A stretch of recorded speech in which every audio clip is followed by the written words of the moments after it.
Welcome to the Explainer. Okay, let's dive right into this. Today we're looking at how to take your tomato harvest from, kind of disappointing to absolutely overflowing. We're going to break down two remarkably simple, totally paradigm-shifting techniques straight from our source material.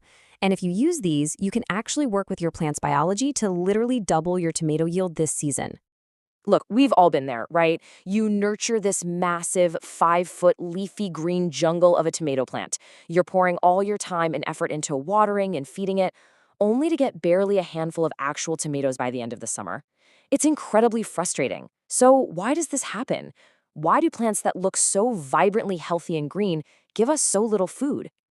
Well, check this out. The source material we're analyzing today reveals a staggering success metric to show you what's actually possible when you fix this problem. We are talking about pulling over 90 pounds of ripe tomatoes from just 4 plants in a single raised bed. I mean, that's wild, right?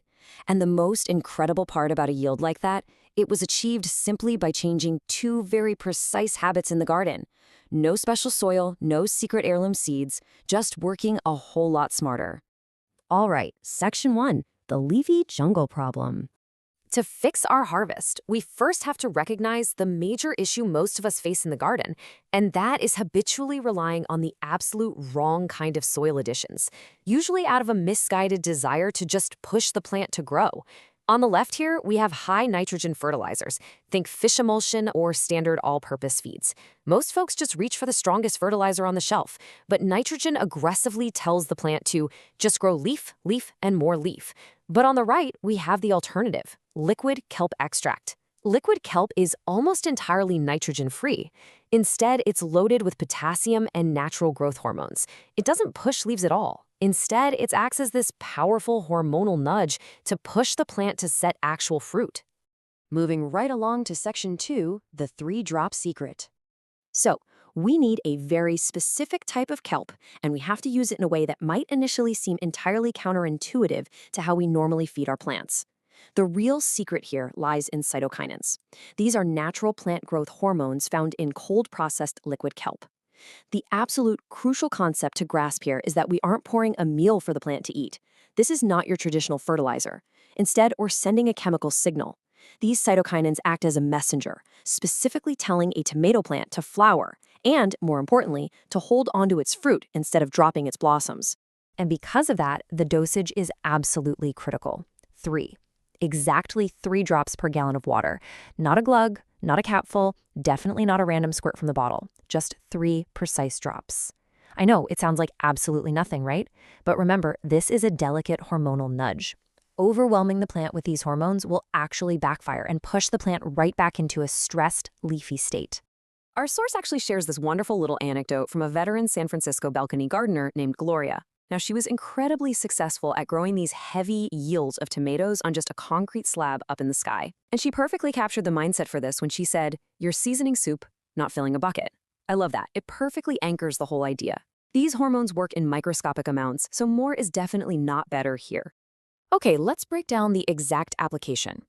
Here is your precise 4-step kelp protocol. Step 1, you want to get cold-processed liquid kelp extract. The cold processing part is key because it ensures the hormones aren't destroyed by heat. Step 2, mix exactly 3 drops per 1 gallon of water.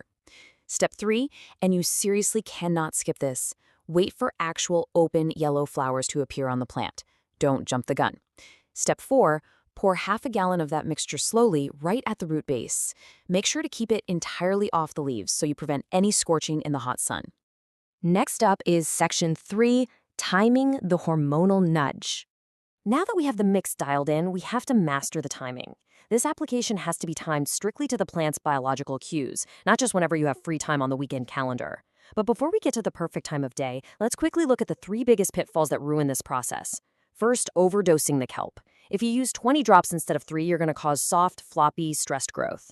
Second, feeding before flowers appear. If you trench tiny transplants way too early, you waste the product and actually delay fruiting because the plant is just busy trying to establish roots. And third, continuing high nitrogen fertilizers.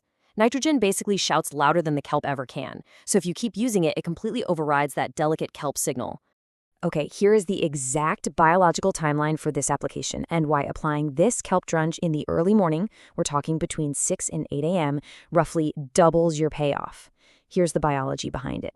At 6 a.m., the plant's leaf pores open up and it starts drinking rapidly.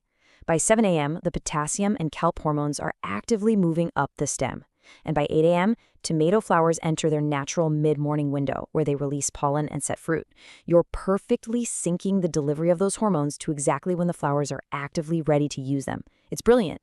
All right, let's move to section 4, the deep watering shift.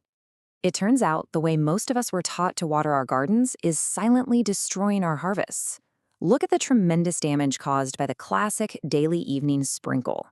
Giving plants a shallow little splash of water every day starves the plant because it trains its roots to stay extremely shallow, literally just in the top 2 to 3 inches of soil. And this creates a drastic wet-dry roller coaster. Those shallow roots dry out the second the hot sun hits them, leading to some very familiar heartache.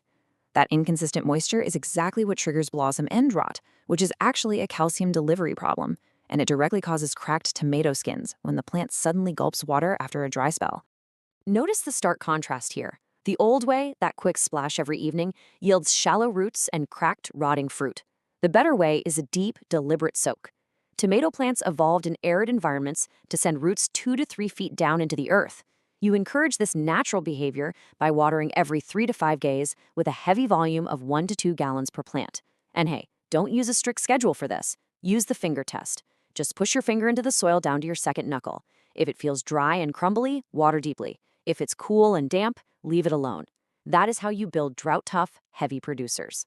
And to make this deep watering system actually work efficiently, we have an amazing statistic from our sources: 70%. Adding 2 to 3 inches of organic mulch, like straw or dried grass clippings, right over the root zone cuts soil evaporation by a massive 70%. It's literally keeping the roots up to 20 degrees cooler on really hot days and drastically slashing how often you actually need to water. You just need to make sure you keep the mulch a couple inches away from the main stem itself to avoid trapping moisture and inviting rot. Which brings us to our final part, Section 5, the buried bottle trick. Let's dive into this final and honestly probably most ingenious tactic. This is a brilliant, super low-cost hack learned from an old market gardener to effortlessly deliver water directly to the deepest roots, entirely bypassing the surface soil. Here's how you execute the trick. Step 1. Grab an empty 1-gallon plastic jug. Step 2. Poke 6 to 8 small holes around the bottom third of the plastic. Step 3. Bury the jug 6 to 8 inches away from the main tomato stem, but leave the neck sticking out above the soil. Step 4. Instead of ever watering the surface again, you just fill that jug. The water seeps out slowly directly into the deep root zone over several hours. This totally eliminates surface evaporation, it keeps your leaves perfectly dry to prevent fungal disease, and it trains those roots to grow incredibly deep. So, as we wrap up this explainer, I want to leave you with a really important question to ponder. Will you choose to fight your plants this season, relying on those shallow daily sprinkles and high nitrogen fertilizers that just push out leafy jungles? Or will you work directly with their natural rhythms, utilizing precise, timed hormonal nudges and deep root watering to potentially double your harvest? The techniques are beautifully straightforward, but as you can see, the results can be completely transformative. Give these specific habits a try in your own beds or containers this season. Until next time, keep learning, keep observing, and keep growing.